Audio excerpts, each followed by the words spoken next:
So welcome to concurrent session D6, problematic sexual behavior therapy interventions. My name is Patricia. I'm joined by my colleague Ina, and we will be your facilitators for today's session. Before we get started, I'll review some quick housekeeping notes, and then I will introduce our speaker, and we'll begin our session. So I'd like to draw your attention to the bottom of your screen where you will find the Zoom toolbar. You can use the Q&A feature to submit any questions throughout the presentation. We are going to review these questions at the end of our session and do our very best to answer as many as possible, but I think we'll have time to hopefully answer all of them. Please ensure that you are on mute until we are at the Q&A portion of the session. Please also note that we will be recording this session to upload to the conference website for future viewing by those who have registered for the conference, and you will be able to access the platform for 90 days following the conference. I'd also like to remind everyone that we have closed captionings for all of our sessions, so please click on the CC icon below the video window on your screen to access that function. We kindly ask that you do complete the evaluation for the session by clicking on the session in the agenda on the virtual platform. There will be a survey button at the bottom of the session next to the join button, and your feedback is always really appreciated and will inform future events such as this conference. We also want to ask that we all be respectful of one another as we engage with each other thoughtfully and always consider the impact of our words and interactions on one another. As facilitators, we won't tolerate any abusive or inappropriate behavior or hate speech, and will ensure that anyone who engages in such behavior is removed from the session. If you have been affected by such an event, please do what you need to do for yourself, whether that's taking a break, taking a step outside, practicing some deep breathing, or reaching out to someone you trust or can support you.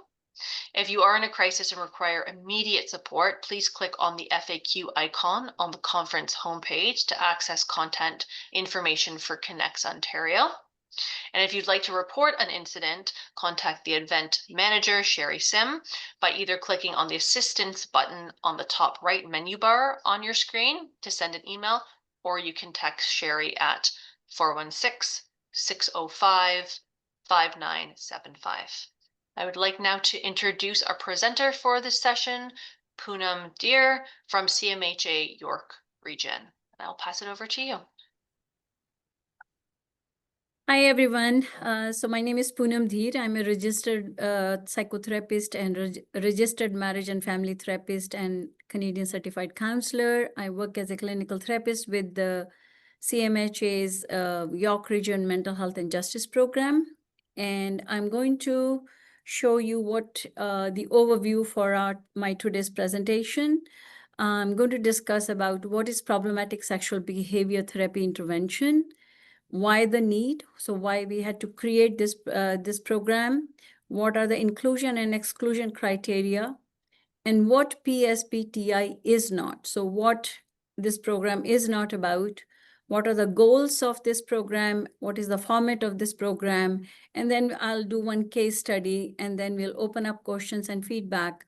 And if we have some time, we can also explore some theories of problematic sexual behavior. So what is PSB-TI? So it is a 10-week intervention designed for persons who have come in conflict with the law due to sexual or sexual motivated offenses. Its objective is to help participants develop self-awareness around their sexual needs, urges, or problematic behavior, also develop some and learn some coping strategies to manage problematic behavior, regulate emotions, thoughts to self-control, and work towards building a life worth living. So our goal is to let people live the life they want to live, and how sometimes maladaptive behavior takes them away from the life that they want to live, and then how do we bring them back to what they want to live or reach the potential they want to be. So why was the need? So when I started working with CMHA, I started getting a lot of referrals for clients who had minor sex-related offenses, and there was no program where we could send them. What exactly happened here is there was a service gap for low-risk clients who were charged with minor sexual or sexually motivated offenses, and they were either on probation for such offenses. However, these clients were not eligible for sexual offender programs such as offered by CAMH. The reason is that for that, then they have to be a very high-risk clients, or there has to be a very serious pedophilic tendencies for them to get into that program. But the court wanted us to provide them with some kind of counseling while they're waiting for their trials or they were on probation. So we also realized that a lot of clients who were charged with problematic sexual behavior often did not have access to the internet. They were not allowed to access the internet, or they were on house arrests, which further isolated them and created barrier for them to access programs. And on the top of it, most of these clients came from very underprivileged backgrounds, and they could not afford private individual therapy for problematic sexual behavior. And in addition, there were a lot of clients diagnosed with ADHD, autism, cognitive and learning disabilities, and they needed support from family or a worker to attend the programs and create a treatment and a safety plan. So it's very challenging to find a suitable therapy program modified to their needs. So I explored a lot of different type of interventions, those we can help the client with. I took some courses on sex therapy and human sexual development, and then explored what options we have to accommodate these clients' needs. And the research found that there was no difference noted in reducing recidivism between group or individual therapy. And we also found that connections within the group also help reduce shame and self-stigma through mutual support and sharing. And group therapy found to be more cost-effective and attainable from the funding perspective, because it's very difficult to provide, say, if we have 4 clients, providing each client with 40 sessions versus we do 10 sessions and provide to 4 or 5 clients at the same time. So what we did here is we created a hybrid format of the PSB-TI to fill in the niche in these areas. Now, it's very important to understand what PSB-TI is not, because it's an extremely important, because if we are not aware of it, it can create a lot of ethical or legal issues. So problematic sexual behavior therapy intervention created by CMHA is not an alternative or replacement of the court-mandated sex therapy offered through mental health facilities such as CAMH Sexual Behavior Clinic, because CAMH Sexual Behavior Clinic involves an extensive assessment, psychosocial, behavior, cognitive, personality, and risk assessments.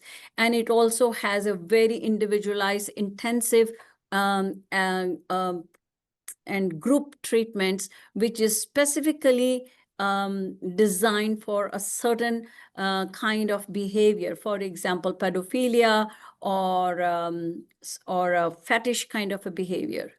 Now, substituting CAMH sexual behavior program with this intervention can actually create a false impression that the person received the treatment they needed when they actually did not.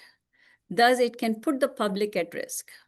And such assumptions can create clinical, ethical, and legal dilemmas, and thus can do more harm than help. For example, if a client has been asked by the court that they must complete CAMH sexual behavior program. Now, the client doesn't have a transportation. Client lives in a very far area and cannot go to downtown and receive this treatment. And I may get a call from probation office that, can you take this person?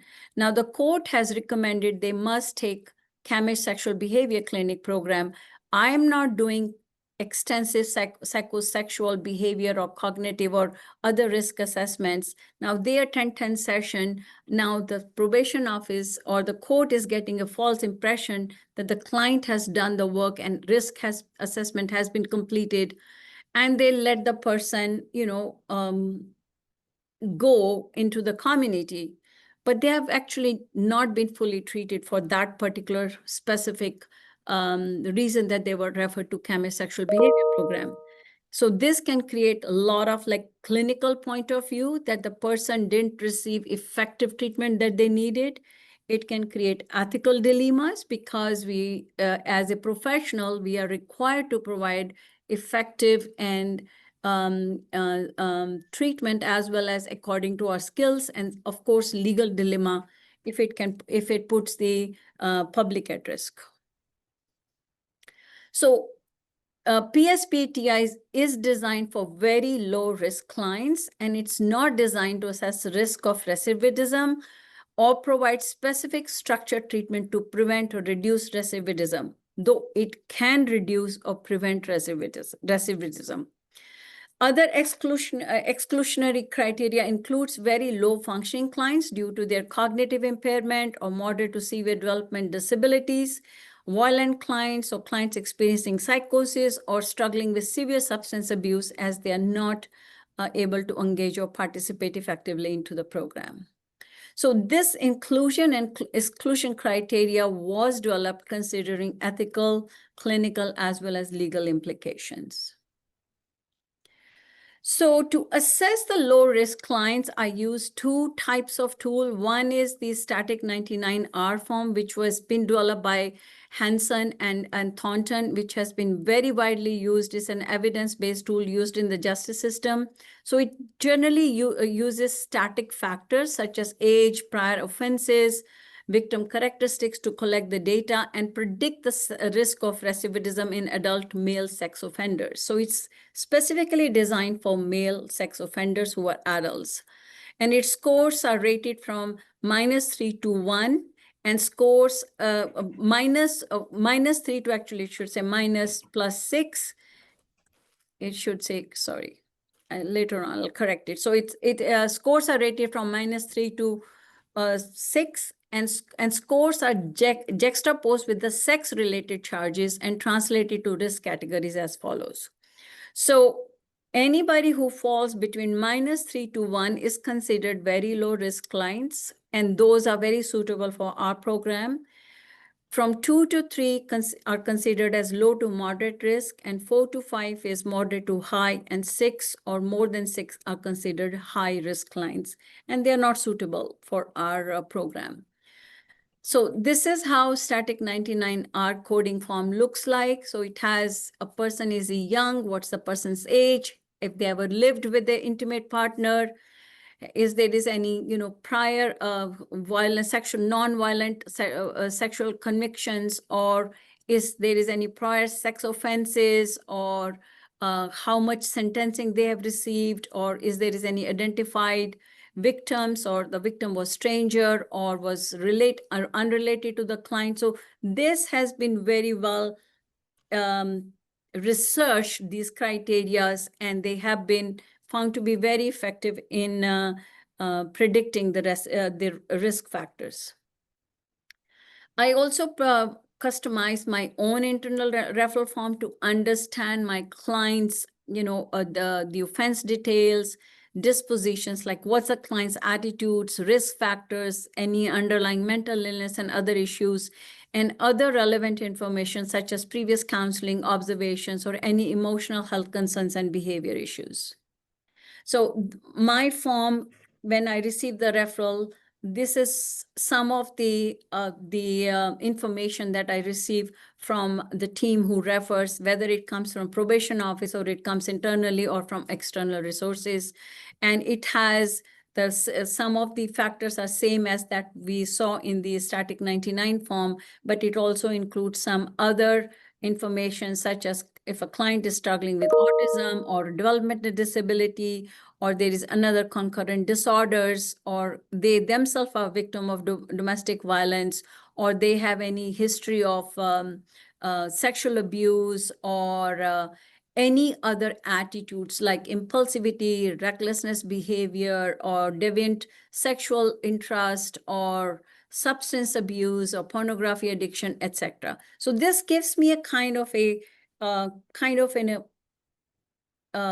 journal understanding that what kind of a client I'm dealing with. So when I do the assessment, then in that case, I explore those issues more to truly understand the client's risk and their ability to engage in the program.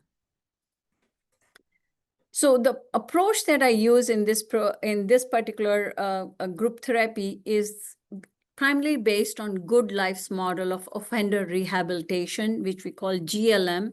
It was developed by Ward and colleagues, and it's a very humanistic, holistic, strength-based approach. And it's also anti-oppressive approach that views humanity made inherently good, but people choose maladaptive ways to fulfill their needs and desires.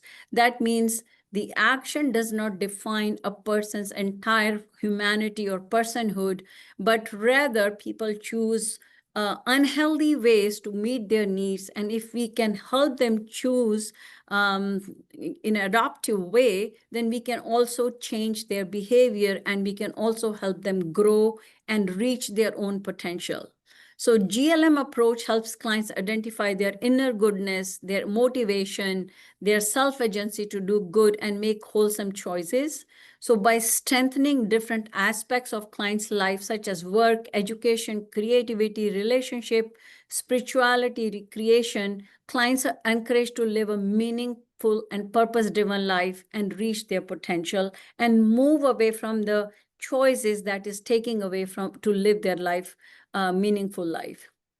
The group therapy is also rooted, it also has very specific therapy intervention within the group, and they are rooted in evidence-based modalities such as CBT, DBT, emotional focus therapy, attachment theory, and positive psychology. And it also addresses relationship issues related to the problematic behavior. For example, a person is isolated in the family, or I work with a client where the parents did not allow the person to bring their girlfriends or their intimate partners at home. As a result, they engage in very secretive behavior. So we also deal with that, helped also understand that how relationship issues causes or triggers problematic behavior.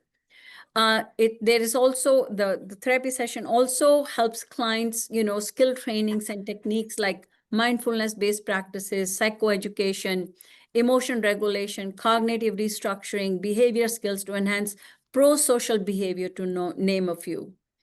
And therapy intervention may involve the last session with the family members or a worker, addressing the stressors and creating a treatment and safety plan. So treatment plan is how can I choose better and be the person I want to be? And safety plan is how do I avoid the situation that can lead me, that can make me come in conflict with the law or is morally or ethically wrong behavior. So the format, so it's offered, it depends on the number of participants who are registered. If we have enough of participants, we offer it twice a year. But if I don't have enough of participants, then we adjust accordingly. As soon as I get at least 3 clients, I look forward to start, offering that therapy program. It's a hybrid session. It's a hybrid program, so it consists of 10 sessions. So it has 8 group sessions and 2 individual sessions. So initial assessment actually takes into account all the client's family history, past history, sexual development, sexual behavior, substance use, and other mental health illness history. And in the end, we created an individual recovery plan in which sometime I involve client's family as well. And method of delivery is it's actually hybrid, so online via Zoom to accommodate clients who are on house arrest or have other barriers, or in person at CMH's Markham office. And this is for the client who don't have access to the internet or who are not allowed to have access to the internet. Especially it happens when it involves child pornography. So in terms of statistics and effectiveness of PSB-TI, I have facilitated so far 4 such group therapy sessions, and 16 participants attended it. Out of that, 15 completed full therapy sessions, and 1 client was discharged, and 60% men were below the age of 30. All participants were issued a letter of completion of for their court cases, and the feedback was very positive. It enhanced their motivation to change. They became more aware of triggers and stressors. They were more open to seek the support. They were less stigmatized, and it reduced their shame with genuine remorse and regrets of the past, and also worked to improve their relationship. In terms of recidivism, all of my clients who completed, so far there is no recidivism has been reported. So the topics covered in the PSB-TI, so it generally begins with understanding about human sexual development, our sex, sexuality, sexual needs, and healthy expression of sexual needs. We also learn about different types of love, different type of relationships, intimacy needs, and when they become maladaptive. And then also develop a brief understanding about what constitutes problematic sexual behavior as per Canada's justice system and relevant laws, and develop knowledge about the age of consent to engage in sexual activities, the capacity to consent, different type of consents like explicit and implicit consents. It also covers understand personal space and boundaries, so proxemics or social distancing, and learn ways to create safe spaces and create a safety plan. We also explore and learn about cycle of abuse, such as coercion, sexual exploitation, and the victim impact. We also explore different type of theories of problematic sexual behavior and risk factors related to problematic sexual behavior, such as beliefs, attitudes, emotions, thoughts, and circumstances. Clients also become aware of their personal needs, urges, and impulses, and other contributing external factors, triggers, and stressors related to problematic sexual behavior, and develop strategies and skills to manage them. The client also learn about pro-social behavior and protective factors. So when we use good life model, they also become aware that what are their strengths and what are their protective factors which can help them move forward and live a life worth living. So I'm going to give you a brief description of a case study that I worked with the client, and it was a very, to begin with, it was challenging for me, and I had to take clinical psychological, I had to take consultation from a clinical psychologist to really understand this client. And then I'm going to explain to you how our group therapy session helped him. So AB was a 20 years old, young, petite, very thin and short man from a Jamaican background, and he was charged for entering a neighbor's house and stealing undergarments of the neighbor's daughter. And he felt attracted to her, but the girl was not interested in him. He fantasized having sex with the girl. On the day of the incident, he was feeling sexually aroused and wanted to take the girl's clothes to smell them and feel more aroused, and masturbate on them to feel connection with her. So in terms of his history, his parents were very caring and very supportive, but they didn't express emotions or intimacy, such as being hugged, validated, or appreciated. His mother was strict and rigid and was often mad and angry, and AB felt being put down, criticized, or humiliated by her because mom had high expectations from him, and she felt he was not meeting those expectations. The family socialized on social occasions. For the most part, his parents worked 10 to 12 hours a day to provide for their children. Dad used to do night shift, and the mom worked as in a healthcare field. And they rarely had meals together or had some fun, humor, or engaged in any pleasant or recreational activities. Client had a younger brother, but due to their age gap, they didn't have close relationship with his brother. Parents also favored the younger brother, and the client was envious of his brother. And AB, being of a short stature, thin and short boy, he was also bullied in school. And other than a few childhood friends, he didn't develop any meaningful friendship in school. So his mother also treated him like a child because of he was a very short and a thin boy, and she treated him like a young boy, and he felt disrespected and not treated like an adult. He also noted that his parents are caring and good providers and wants him to succeed. He knew that his parents had his best interest and they were hardworking, structured, and they were good role models for him. So in terms of AB's human sexual development and sexual history, AB identified himself as heterosexual with no pedophilic tendencies. I asked him several times questions about him being near children. So a lot of, exploration and inquiries. And he eventually said he liked matured girls older than him and had no attraction towards minors. He denied any fetish tendencies such as wearing girls' clothes. And he grew up in a Christian family where sex was not discussed. He reported learning about sex and sexuality through pornography in his teen and had no intimate relationship growing up. So girls were not attracted to him, even though he'd really tried several times to made efforts to develop an intimate relationship, but he remained unnoticed and isolated in his peer groups.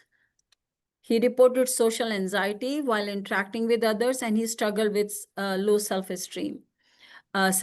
He became more socially isolated after COVID-19 and mostly stayed at home in his room while his parents went to work and became addicted to his phone. And on his phone, he started watching pornography daily, which gave him thrill and excitement.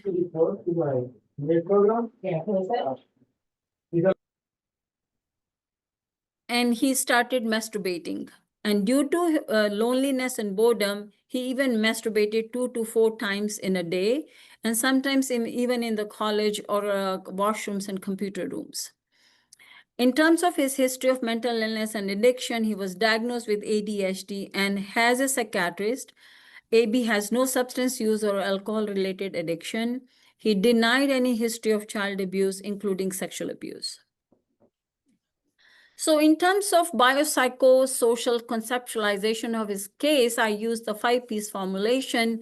So presenting problem in his case was problematic sexual behavior impeding his daily functioning, reaching his personal or academic goals, impacting his mood and anhedonia, coming in conflict with the law and losing freedom and reputation, bad shame, stigma related to the court case, and he was living a double life. He himself used the word, I hide and do things and I don't like it. So secrecy around his sexuality and sex habits. In terms of predisposing factors, he had attachment injury in childhood. His intimacy needs such as hugging, human touch were not met. Lack of validation and appreciation leading to low self-esteem. Lack of connections and socialization in childhood leading to social anxiety. Inability to make healthy adulthood relationships.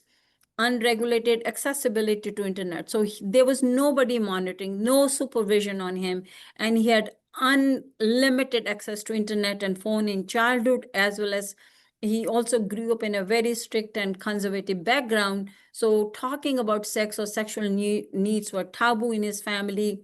A lack of sex education and understanding about sex and sexuality through he did not learn it from curiosity and exploration because he had no intimate partners or relationship or flirting like a teen would do in his age. And he kind of hid all his needs and started to engage in very maladaptive behavior. So impaired sexual development, lack of natural intimate experiences such as dating and flirting in youth, and of course ADHD, which further inhibited his ability to express his needs or also acting sometime out of impulse. Perpetuating factors in his case was overuse of phone, watching pornography daily, over or preoccupation with sex, social isolation leading to loneliness, boredom, not engaging in any meaningful activities such as employment, volunteering, no pleasant or recreation activities, lack of friends and social support, negative coping strategies, ongoing stresses from home. Mom was nagging, so he would go into his room and he's feeling very angry, he's feeling very disturbed because of mom's nagging, and all he would do is go on the phone and then he'll keep on watching pornography. And sex became comforting and was confused with other soothing and intimacy needs, and he also developed negative self-image. In terms of precipitating factor, in this case, lack of adulthood intimate relationship, rejection by girls and women, including the neighbor's daughter, daily exposure and proximity to the desired person, this is the neighbor's daughter, so triggering intimacy needs and sexual arousal, need for excitement and thrill to cope with undesirable emotions, anger towards mom, and impaired neural pathways, that means immediate gratification through masturbation and pornography versus making efforts to develop relationship or using other coping mechanism. In terms of protective factors, this is very important. This was actually very important for me to create a treatment plan for him because, first of all, he lacked criminogenic needs, such as he had no negative attitude towards women. He was very respectful to his mother. He was very respectful to me. In fact, he rarely, raised his eyes in front of his mother. He rarely looked into her because that's how he was raised culturally. He did not had any misogynistic ideas or gender or power-based dominance. He had no history of prior offenses. He had no social personality traits or peer association. He had no attractions to minor and no substance use disorder or no history of sexual abuse, which was very good because it was then very easy for us to help him identify the problem, where the problem, how the problem, and then what to do with the problem. He also had very supportive parents who fully supported to help their child rebuild his life and took accountability of how they contributed to the problem. They were financially stable. There was lack of neuroticism in him. He was calm, tranquil, and amiable personality. He had a good shame. So good shame was that he understood that he has embarrassed himself. He had genuine remorse. He felt very embarrassed when the police came, when his parents had to go to the police station, and what happened after that. He had genuine remorse and regrets and guilt, which is what we call good shame. And he also was motivated to change and resolve the charges, and he enjoys creativity and mastery. He was really good at building video games and playing them. And he was also very tech savvy. And in fact, he helped me one time. I was struggling with some tech issue and he said, "Miss Poonam, you want to try that?" And he is also very interested in joining the gym and other recreational activities, except that he just needed some more push and, of course, support from the parents. So in terms of intervention and treatment plan, initially I met him with 75 minutes, and with his consent, I talked to his mother about his relationship, intimacy, and social needs. The mother, however, dismissed the incident as one-off incident or childish behavior and minimized how family interactions and dynamics were impacting the client. After I met him, I had a case consultation with our clinical psychologist, and I developed deeper understanding that client has deeper needs for intimacy and desperate relational needs, which is acting out through his sexuality and sexual fantasies. And he appears to be a prototype profile of a sexual offender with a relationally lonely profile. And this was very important for me to understand to help my client understand the root cause. His fantasies began with idea of connecting with the girl, but when the girl rejected, he compromised with her clothes. So his behavior is more relationally lonely person versus person with paraphernalia, in which the chosen object, for example, the person gets aroused by looking at women's bra or shoes, and that object becomes the source of arousal and satisfaction. Then the offender starts to find the person that matches the paraphilic object. But in case of my client, the person, the neighbor's daughter, came first and the paraphilic object came afterwards. And he lacked inhibitions and violated the boundaries. So according to our clinical psychologist, the AB, the more client suppresses his needs of being suppressed by mom, the more he's vulnerable to reoffend.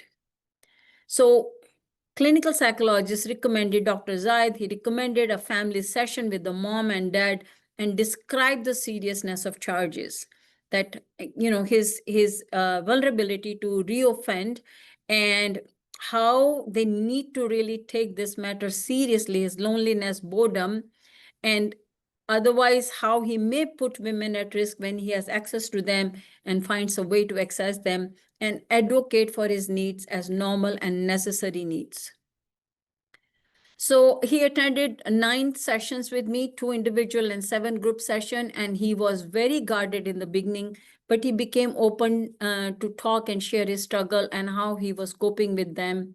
In the last session, he reported that he found a group session very helpful, and he said, I've developed insight into different ways how I can deal with such situation in future, and I want to change, not because they are wrong, because I want to live more true and authentic life, not live in secrecy and shame. And I think that was very profound insight, that he was ashamed of himself, he was embarrassed of himself, and he wanted to do something with it. And he reported less sexual urges. He was able to self-regulate his preoccupation with sex and compulsive thoughts, and he was engaging in more pleasant activities. So he had created his own YouTube channel. He was teaching others how to play the video games. And he reported no urges in school and engaged in problematic sexual behavior. And he was masturbating 2 to 3 times per week, which was normal for his age, in contrast to 2 to 4 times in a day, which was very problematic behavior.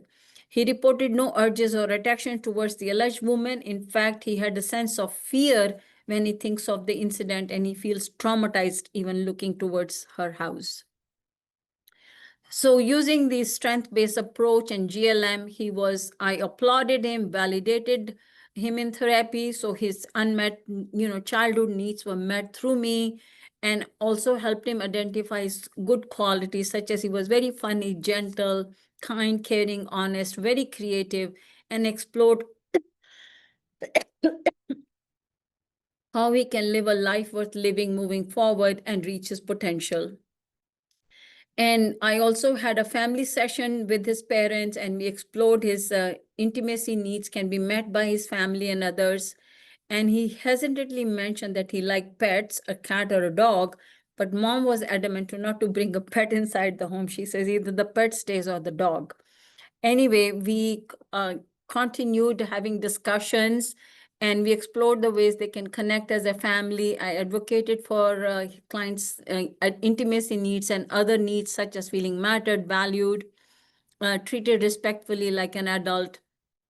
And some of the meaningful activities they agreed to engage, including having family outings, movie nights on Fridays, everyone going for bike together, and dad spending more time with AB as man-to-man, and AB inviting his friends at home. And AB's family was also encouraged to engage in more social activities, and recommended family therapy to enhance bonding and improve interactions between them, express their needs and ways to meet them. Parents were also provided with some parenting skills. So mom's nagging was one of the reasons that he used to get angry and used to go to his room. So I provided some tools on mother, how she can address the issue without nagging. And also they were given, some resources such as, some parenting books like Kids Are Worth It. So we negotiated and convinced mom to agree to let AB have a pet rabbit, which she agreed on a condition the pet will stay in his room and he's 100% responsible. She don't want to see the rabbit's face at all. We agreed. After the session, AB's dad got up and hugged AB and apologized and took accountability. And mom also hugged him, and both parents told him how much they love and care for him. And the family was also provided with resources available in the community for family therapy. And these are my references. I'll send it to you if you want. Sorry, it was a lot.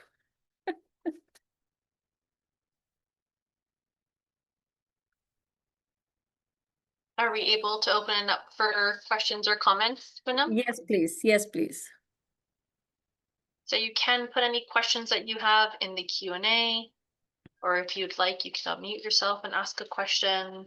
You can also put it in the chat, and me or Ina can read it out loud for you.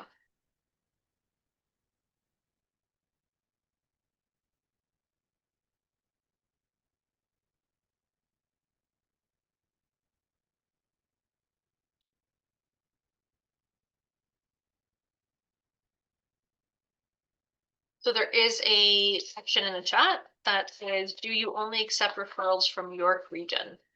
No, so this is important. I will accept anyone across Canada. So we talked about it. Yes, anyone can refer to us. The reason is that because we really want to make it accessible to everybody. So we are open to receive. There is no cashment barriers here. Thank you. Similar, but I'm still going to ask it in case it's a bit different answer. Can probation officers outside of York region refer to the Yes, program? you Okay. can. And if you want, I can put my information in the presentation. I'll send it to you again. You can send me directly. I can send you the referral forms, and I'll do the intake and send it to our court team. Could you clarify what the referral path is and if there are any wait times? So the referral forms, which I said I can send it to you. If you once I give you my email, I'll send you the referral forms. The wait time depends upon the number of participants. So we are required at least to have 3 to 4 people before we can, offer a group program.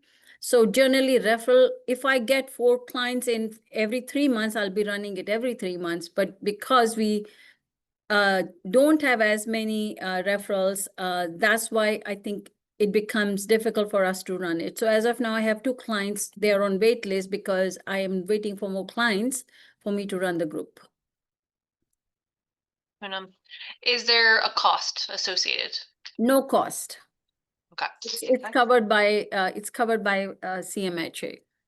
Okay. And then are we expected to complete the screening assessment along with the referral form? No, what you do is in the referral form, they're just tick marks.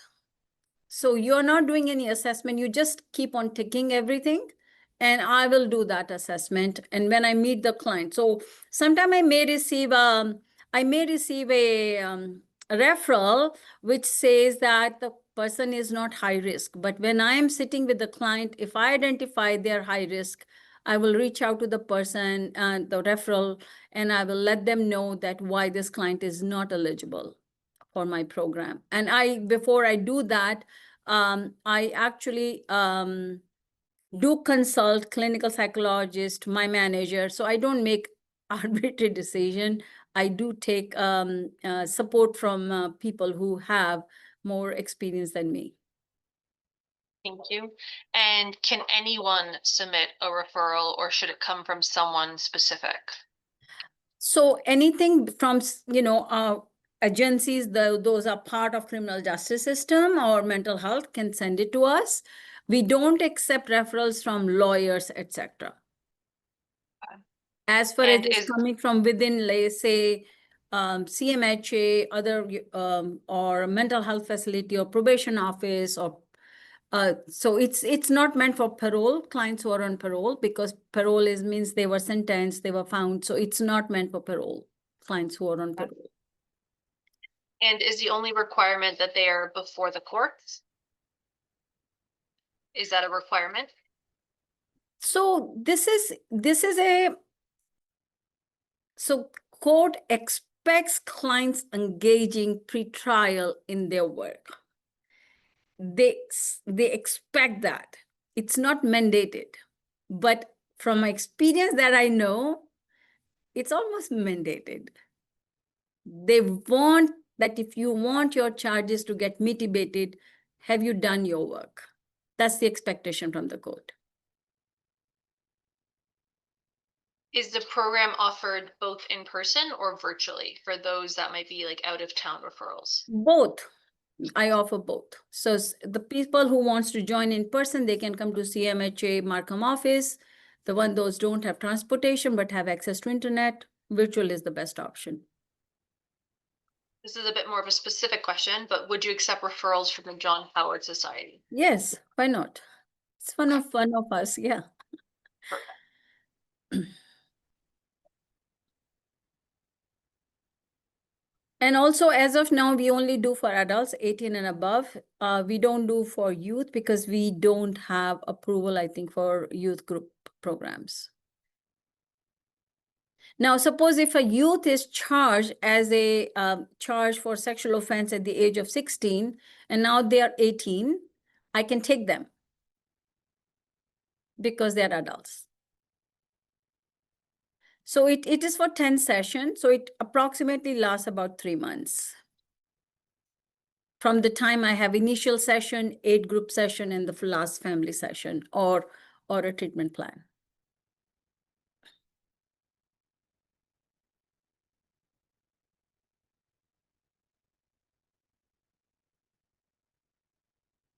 Yes, I'll give you my email address actually. I can put it in the chat. Thanks, Poonam.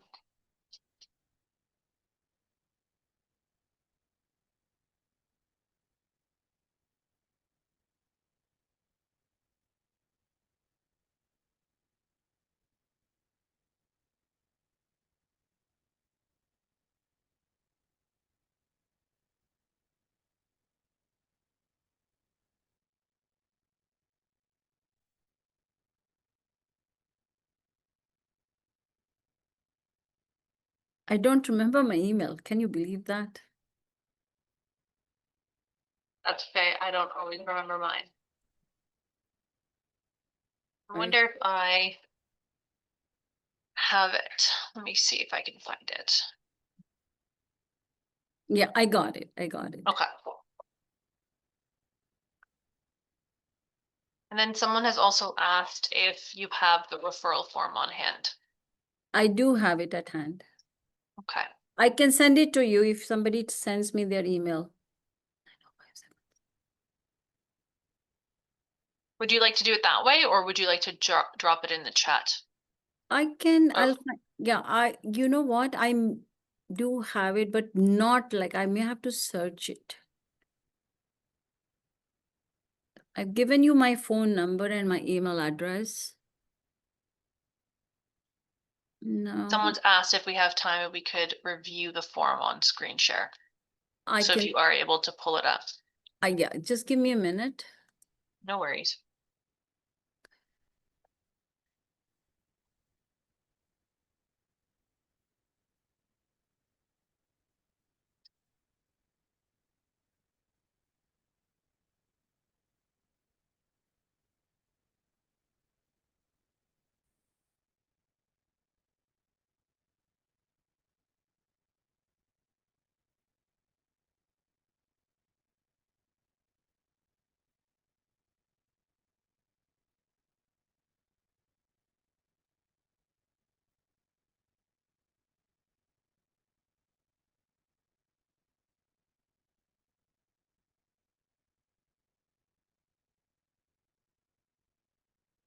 So I'm going to share it.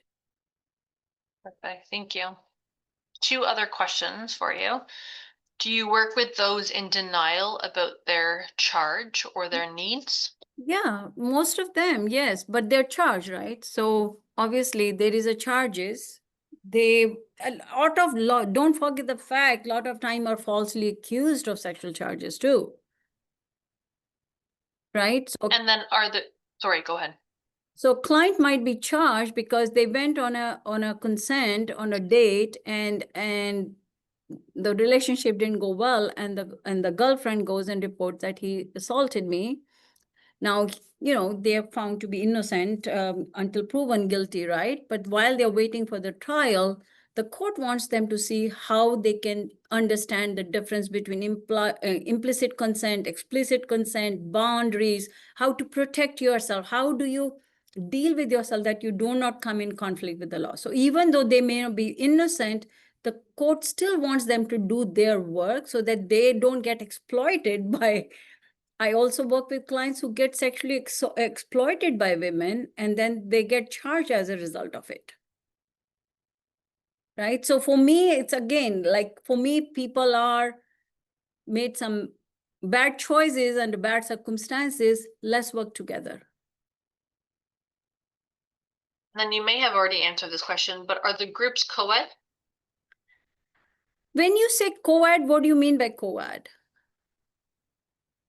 I don't want to assume but I'll make a guess, maybe both female and male, but I don't want to assume. So if you do want to as of now, I've specify. only received male. As of now, in last 3 years, I only have male clients. Like they could be of different gender identities, yes, like person from belonging from LGBT community, but I don't have any client who identified themselves as female. So if a female client has been asked, I don't have any, there's no barrier. But so far, most of the clients who have come into the court in conflict with the law were men. And there's also prejudice, right?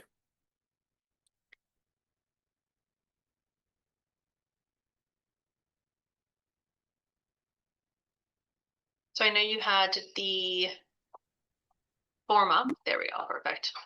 Yeah. So I'm going to hide my floating. So this is the static 99. So it's self-fillable, right? You can fill the dates, name, and here you will be asked, suppose a client is young. So you see age 18 to 34, then you put the score as 1. And ever live with a lover for the last 2 years? Answer is no, you put 0. Index non-sexual violence, has they like for robbery or assault, or there's any other charges? If answer is yes, you put 1. Prior non-sexual violence, any conviction. So in this case, index means in the current time, if they have been also charged for other than sexual, they're also charged with, say, assault, right? So coercion. And this is prior non-sexual, any conviction. So suppose we say 0. Prior sexual offenses, answer is say 0. Prior sentencing dates, any other excluding. So if they were 3 or more, if answer is 0. Convictions of any conviction of non-contact sexual offense. That means any other type of offenses like child pornography, for example. Say answer is says 1. Unrelated victim, yes. So person is not related. Stranger victim, say 0. Any male victims, say 0. So now we have got, it automatically calculates. So add up the score, it becomes 4. So the person is at moderate high risk. So this is the first one. And the second one is, I can actually stop share. Oh, where is the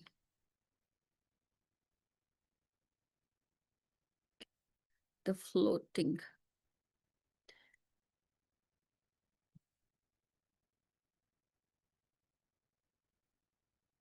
And this is the one referral form that I made internally. So this has, it has all the information about client service. There's 2 in the Q&A.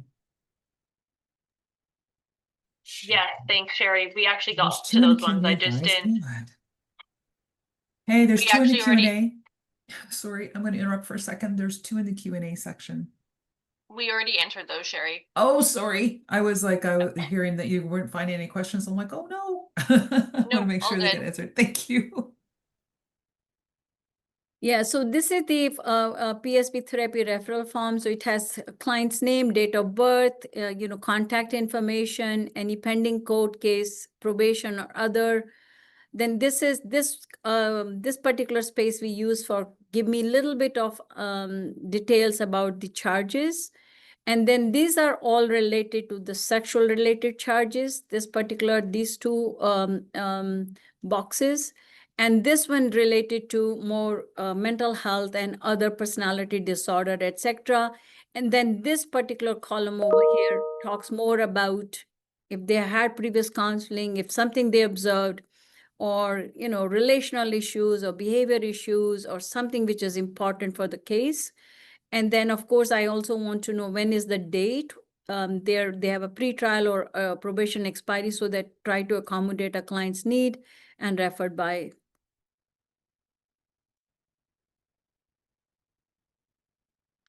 I don't know how do I attach them here. Okay, here is that plus point here. Any last questions before we wrap up? I think Poonam is trying to put the forms in the chat. I don't know how to do it. Actually, I lost it. Cancel. I'll send it to you. I don't know how to put it. It's just taking me somewhere. I haven't used that Don't know if feature. you're able to just drag and drop in the chat. Drag and drop. Sometimes it works, sometimes it doesn't. Depends on the settings for the Zoom meeting.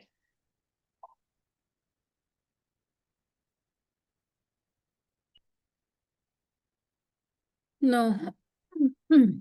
Or do you see at the bottom of the chat, there's like a little key, there's emojis, and then there's file. Like there's the chat and then It's a screenshot. It's giving me option for the screenshot. right beside the screenshot, if you go to your left, there's file icon. And if you open that, it could open up your files. No. Okay, well, there is the email if you do want the forms, you can put your email in the chat. We can do that.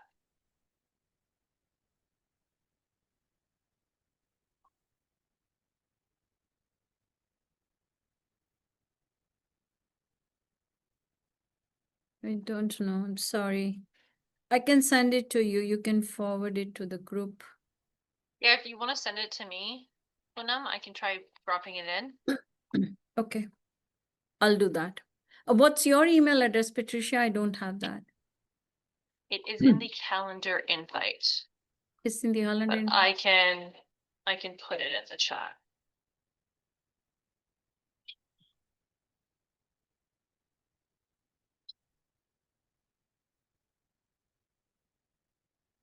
I just put it in the chat. Okay, I'll send it to you. Okay, well, while we're waiting for that, I do just want to thank Poonam for her great presentation and sharing so much knowledge with us. We also want to take a moment to fill in, or ask you to take a moment to fill in the survey for this session, and you can do so by clicking on the agenda in the platform. Choose the session you are currently attending, and then next to the join button, you will find a survey button. Click on the survey button and complete the short survey. We do also encourage folks to take some time to connect with fellow participants and visit our poster and exhibitor halls where you can view poster presentations and connect with our exhibitors. Don't forget to add some resources from our exhibitors to your personal swag bag. We would appreciate if you could also take a few minutes to complete our conference evaluation. You can access the conference evaluation by clicking on the evaluation icon on the conference homepage in the menu bar.